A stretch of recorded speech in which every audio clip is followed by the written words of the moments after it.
2024-25 में सरकारी मुलाजिम की तनख्वाह और पेंशन में इजाफे का इम्कान। आवाम को रिलीफ देने के लिए नई हुकूमत अप्रैल 2024 से तनख्वाह और पेंशन में इजाफे का ऐलान कर सकती है। नए भर्ती होने वाले मुलाजिमीन के लिए पेंशन का पुराना निज़ाम ख़त्म, कंट्रीब्यूटरी पेंशन सिस्टम मुतारिफ कराया जाएगा।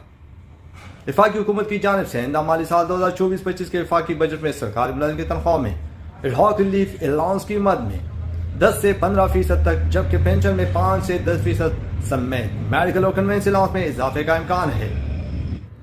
वज़ारत खजाना के रेगुलेशन विंग के ज़राए का कहना है कि आइंदा माली साल के बजट में सरकारी मुलाजिम की तनख्वाह और पेंशन में इजाफे से मुताल्लिक तजावीज़ तैयार की जा रही है, जो नई हुकूमत और मुंतखब होने वाले वज़ीर आज़म को पेश की जाएगी और हतमी फैसला नौ मुंतखब वज़ीर आज़म शहबाज शरीफ करेंगे।